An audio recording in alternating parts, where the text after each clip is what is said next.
What's up, guys? On today's episode, we are so excited to be talking to Jenny Fixon with, she's a Flipper alumni from Flipper University. So very, very excited, very, grateful that she jumps on here so we can do this interview with her today. Thanks for being here, Jenny.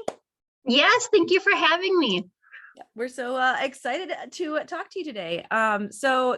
Before we dive in, what's your background? How'd you get started with flipping? Well, I guess I got started flipping about 4 years ago. It was recently after the birth of our third child. I'm married and we have 3 kids, and I had been working full time, and I was kind of frazzled trying to manage a household and kids, and I just felt like I wasn't doing anything justice. So I ended up quitting my job, which was a tough decision. And being down to one income was a little bit more challenging than we expected, even though my husband and I have always been kind of budget minded. And so I started looking for things to do on the side. I did a little bit of childcare. When the kids were napping, I'd go through closets and I would find things just to sell locally. And I just found it fun. And I found selling things was a lot more fun than bringing other children to my household. Even though I loved that, it was just, I kind of got a thrill out of finding things in our house, in our attic, in the basement, whatever, that had long lost their usefulness to us, and making some money on the side. That's awesome. And we totally can relate. We have 3 kids as well. And that is when we went into it full time, is the birth of our son. And that's what actually I did all the time. Each time I had maternity leave, I didn't get maternity leave, paid leave. So I would take off 6 weeks. I was a personal trainer. I'd take off 6 weeks and I would just help you with flipping so we can make some extra money to kind of break that time. It was, a little tight. So that actually stems a question. So you said you started doing this, finding stuff out of the house. Were you doing it locally, or were you doing it on eBay, or where you're shipping stuff or not shipping stuff? Yeah, that's a good question. It was only locally, Craigslist, Facebook Marketplace. And as I found that I really kind of liked doing that, and I found that the names have changed throughout the years. At first I would call it purging. And so I would go through the closets and I would just find things to purge. And oftentimes during the summer, my kids and I would do walks around the neighborhood. And there was one summer in particular where there were tons of houses for sale. And people, instead of once they would close on the house, instead of taking all of the stuff that they didn't want to Goodwill, they started putting large piles of items at the side of the road. And it was like a light bulb went off. So I started finding items. I would send my kids around the neighborhood, because my girls are a little bit older at the time. They were probably around 10. My oldest was around 10. I'd be like, well, get on your bike, see if any of the neighbors put out new stuff. And I would take some of their items and I would just resell it locally.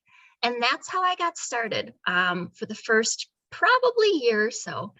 And everything was local. I didn't ship anything. And then my husband got involved and everything changed.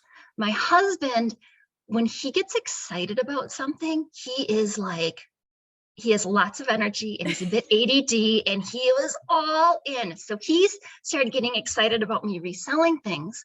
And he's always had a love for going to thrift sales and estate sales and things like that, just basically going through other people's junk. And so now he would, go to these sales and he would find items for me to resell. Except the only problem was that my husband got so excited that he purchased very enthusiastically. And so I was so overwhelmed because I had just gone through all of this purging in the house, and then he'd come home with all of this treasure and I'd be like, okay, slow down. He's like, we can make $20 here or $10 here. And sometimes he'd find things that would be a bit of a home run. I remember one item in particular, I think he bought for $5 and we sold for $200, and we were thrilled. But as he would get more excited, we kind of needed to, I was seeing the need more and more to do things differently. We both loved it. We loved doing it together. And we knew the types of items that he was finding we needed to sell on eBay, because a lot of them were vintage collectible things. And we knew we would get more selling on eBay. And that was kind of the very start to our eBay journey. And we started on eBay maybe a month or two before we found you guys. And after that, everything changed. Awesome. I love it. eBay is such a game changer, especially for resellers. It's so cool what you're able to do using eBay. Just get your stuff in front of so many more people than you can in the local market. And a lot of people don't want to deal with shipping. So that helps us. So we'll ship it anywhere. So that's awesome. Do you have, like you mentioned vintage stuff, do you have a kind of niche of items that you like? Or do you just sell anything that will sell? Well, I do the typical flea market flipper items. So I do the sleep numbers, I do the cooktops, some ranges if I can find them locally, exercise equipment, and that's kind of been my niche. And then we do freight as well. And that niche, that my area keeps growing and growing the more I'm a part of flea market flippers. My husband gravitates towards anything that catches his eye. And that is just a wide variety of different things. He looks for things that are well made. He looks for things that are unique, and sometimes even a little bit bizarre. So so the types of things that he gravitates for tend to be a bit unusual. He does everything from military memorabilia. He'll even find some Navajo jewelry locally. He's found like unusual carnival type items at estate sales. He likes Coleman lanterns. It's anything that is well made and interesting. And that covers a wide variety of different genres. So we sell a little bit of a lot. That's awesome. That's awesome. And he's in great company because I'm the same way. So I more gravitate towards the larger items, though, the items that people are like, what am I going to do with this? So, but I totally relate to that, finding those well-made items, those good items, and then trying to get them for sure. So I can definitely relate. Yeah, I did want to talk about something you said too earlier when you said, you started to get overwhelmed with him getting this stuff. So you had to figure out something else, like to do something a little different. And that's when you offered the shipping. And also it sounds like you gravitated to some more higher profit items too. So that is more of your time. You have more of your time because you're taking the time to find those kind of items for the most part. So exactly. Which is pretty cool. And that's been a game changer. When we started, when we first started doing this, we were happy to make $20 profit on an item. And then the more items my husband would pick up, the more overwhelmed I would get. And then when we started following flea market flippers and we started hearing things like 10 times profit. And when we first heard that, it was like, what? I can't imagine. That's really, really hard. But the longer we've been a part of this group, we're finding that we can do that. Maybe not consistently with the vintage items, because vintage is a little bit harder. And we're still, my husband picks so many different items that sometimes you can't always find good comps when you're getting them. But we have made some just incredible flips because we know how to ship, because we're trying to get things at the lowest price possible, or we're not afraid to walk away. Where when we first started, we would sometimes get attached to things emotionally, especially my husband, because he gets excited and he's like, look at how cool this is.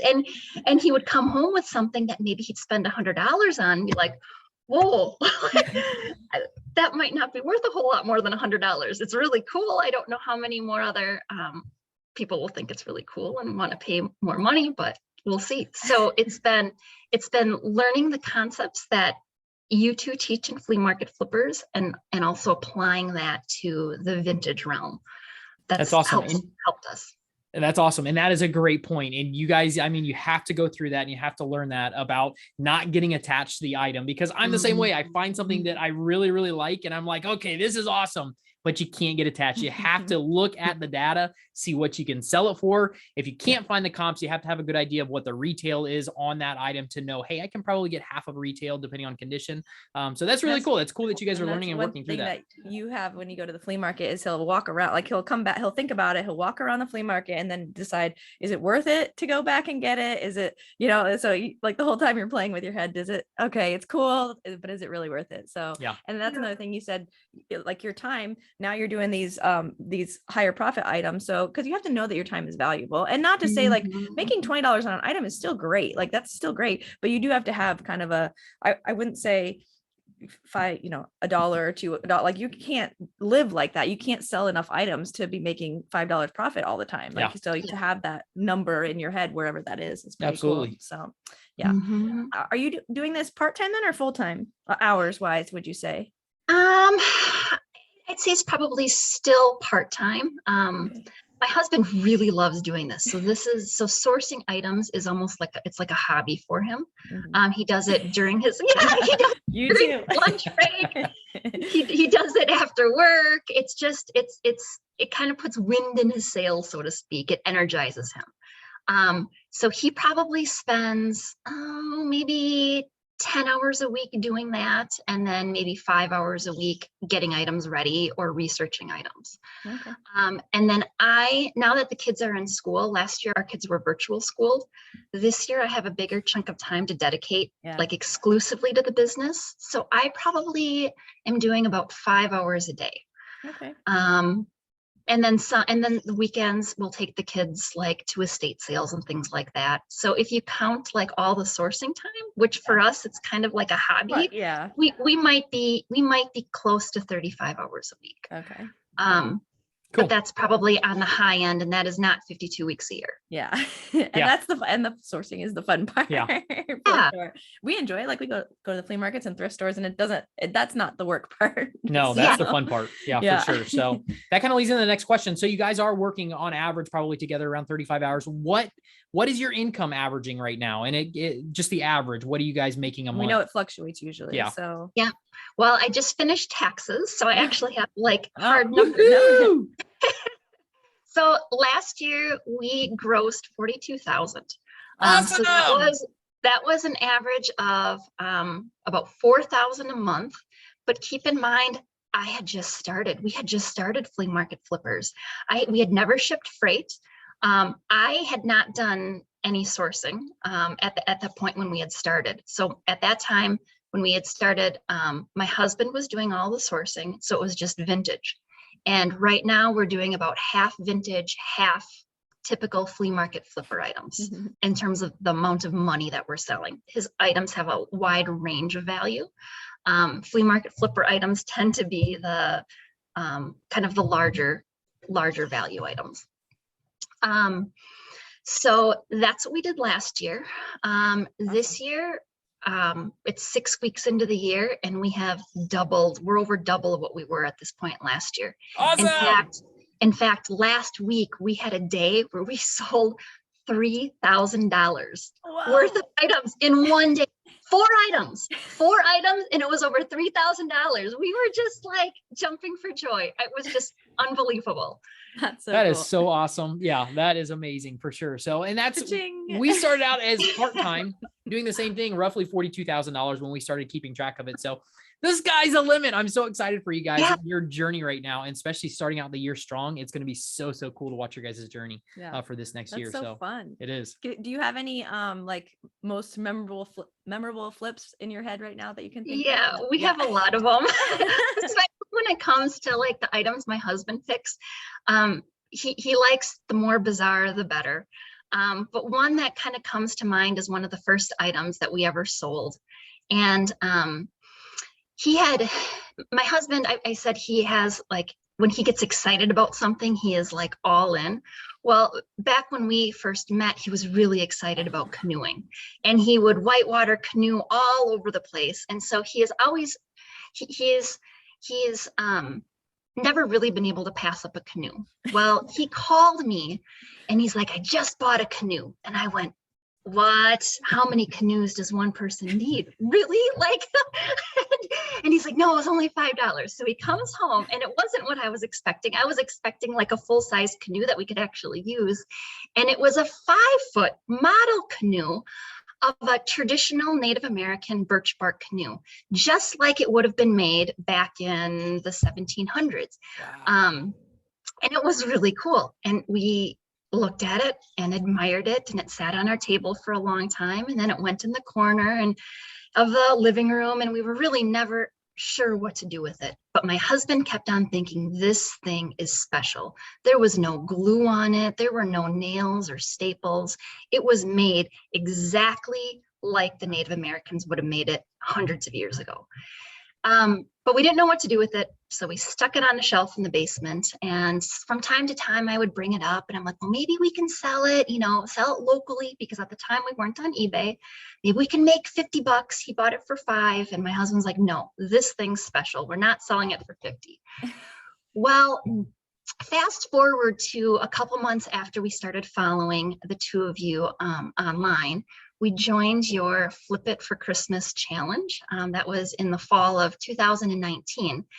And it was like, for those that don't know, it was just a free 4-week training to get people into flipping and to make a little money on the side. And so we joined that. And the whole time during those trainings, you would talk about finding things you already own, find things that you're not using, look around the house. And I kept on coming back to this canoe. And I'm like, I think we should sell it. And my husband kind of went back and forth. And also during the training, you would talk about shipping large items. So I'm like, okay, there's a way to do this. We're joining Flipper University. We're going to figure out how to do this. And so my husband finally agreed that we could sell it. So I did some research. And here, this $5 canoe that had been sitting on the shelf in our basement was actually made in the 1960s by a man in Minnesota called Bill Hafman.